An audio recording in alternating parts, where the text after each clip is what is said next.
আসসালামু আলাইকুম। আশা করছি সবাই ভালো আছেন। আলহামদুলিল্লাহ আমিও ভালো আছি। আজকে আপনাদের সাথে শেয়ার করব কচু দিয়ে রুই মাছ রান্না। হ্যাঁ বন্ধুরা, এখানে আমি কচুগুলা এভাবে কেটে নিয়েছি, দেখুন গোল গোল করে, আর একটু ডিজাইন করে নিয়েছি। সবগুলো একইভাবে এভাবে করে নিলে কচুগুলো দেখতেও সুন্দর লাগে। আমি এগুলো প্রথমে সেদ্ধ করে নেব। আমি অলরেডি সেদ্ধ বসিয়ে দিয়েছি হালকা হলুদ আর লবণ দিয়ে। দেখুন এভাবে আমি সেদ্ধ করে নেব সবগুলো। বেশি সময় লাগবে না, আমি খুব সহজেই দেখিয়ে দেব কিভাবে কচু দিয়ে রুই মাছ রান্না করতে হয়। দেখুন আমার সেদ্ধ হয়ে গেছে। আমি এখানে রুই মাছ নিয়েছি, একটু ভালো করে হলুদের গুঁড়ো, মরিচের গুঁড়ো আর সামান্য পরিমাণ লবণ মেখে নেব। ভালোভাবে মাছের সাথে মশলাগুলো মিলাতে হবে, এতে ভাজার পরে কালারটাও অনেক সুন্দর হবে, দেখতে অনেক বেশি ভালো লাগবে। এরপর মাছগুলো আমি ভেজে নেব। দেখুন আমি কড়াইতে তেল দিয়ে দিলাম, এক এক করে সব মাছগুলো আমি দিয়ে দেব। দেখুন কতটা সুন্দর লাগছে। এখনই ভাজার পরে কালারটা আরও বেশি সুন্দর হবে। এক পাশ হয়ে গেলে অন্য পাশ এভাবে উল্টে নিতে হবে। এভাবে সবগুলো মাছ আমি ভেজে নেব। আসলে কচু দিয়ে মাছ রান্না অনেকেই পছন্দ করে, একবার ট্রাই করে দেখবেন, সত্যি অনেক ভালো লাগে।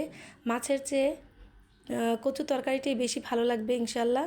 আমি সেভাবেই সহজভাবেই এই রান্নার রেসিপিটা দেখাবো, আশা করছি পাশেই থাকবেন।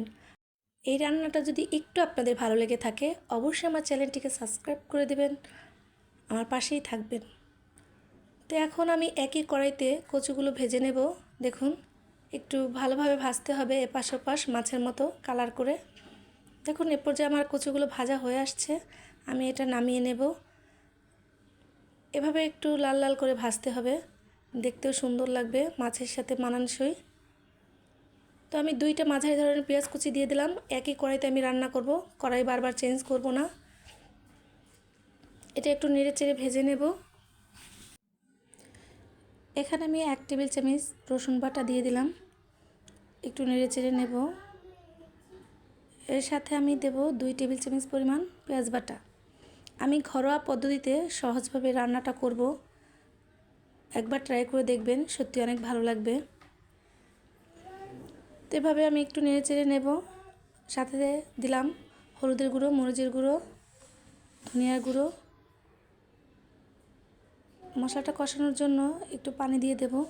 আসলে যেরকম আপনার তরকারিটা হবে সেই রকম পরিমাণ অনুযায়ী আইডিয়া করে মশলাটা দিতে হবে, এটা ভাবনার কিছু নেই। আর পরিমাণ মতো লবণ দিয়ে দেব, ভয় পাওয়ারও কিছু নেই। এবার একটু নেড়ে চেড়ে মশলাটা ভালোভাবে কষিয়ে নেব। আসলে রান্না করাটা খুবই সহজ, যারা করতে পারে না তাদের কাছে একটু কঠিন মনে হয়, আসলে তেমন কিছু না। এখানে আমি আস্ত কাঁচামরিচ দিয়ে দিলাম 2টা। একটু এভাবে মশলার সাথে কষিয়ে নেব। দেখুন আমার মশলাটা কষানো হয়ে আসছে। আমি এখন ভাজা কচুগুলো এর ভিতরে দিয়ে দেব, আর মশলার সাথেই একটু কষিয়ে নেব। এভাবে নেড়ে চেড়ে কিছুক্ষণ একটু ঢাকনা দিয়ে ঢেকে দিতে হবে, ভালোভাবে মশলাটা ভিতরে ঢোকার জন্য আমি ঢেকে দিলাম। ঢেকে ঢেকে রান্না করলে হয় কি, এর গুণাগুণ, যে কোনো সবজির গুণাগুণটা বজায় থাকে আর খেতেও অনেক বেশি টেস্টি হয়। দেখুন আমার কষানো হয়ে গেছে। আমি এখানে ঝোলের জন্য পানি দিয়ে দিলাম। তো আবারও ঢাকনা দিয়ে ঢেকে দেবো কিছুক্ষণ, বলক ওঠা পর্যন্ত। দেখুন তরকারিটা আমার বলক উঠে গেছে, একটু নেড়ে চেড়ে নেব। আসলে আমি সহজ কিছু উপকরণ দিয়ে রান্নাটা করেছি ঘরোয়াভাবে, আশা করছি ভালো লাগবে।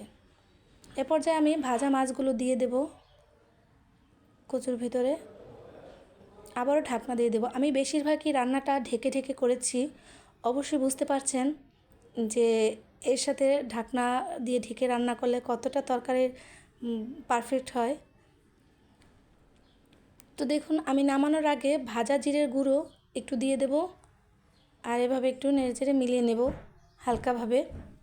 তো অনেকটাই আমার হয়ে গেছে। দেখুন আসলে এটা মাছের যে তরকারিটা খেতেই বেশি পারফেক্ট মনে হবে, আর স্বাদটাও অনেক বেশি লাগবে। ইনশাল্লাহ আপনাদের ভালো লাগবে। আমার রান্না হয়ে গেছে, যদি ভালো লাগে অবশ্যই কমেন্ট করে জানাবেন আমার রান্নাটা আজকে কেমন হয়েছে।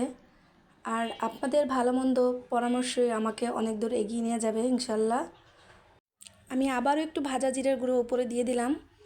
সবাই ভালো থাকবেন, 5 ওয়াক্ত নামাজ পড়বেন। আল্লাহ হাফেজ।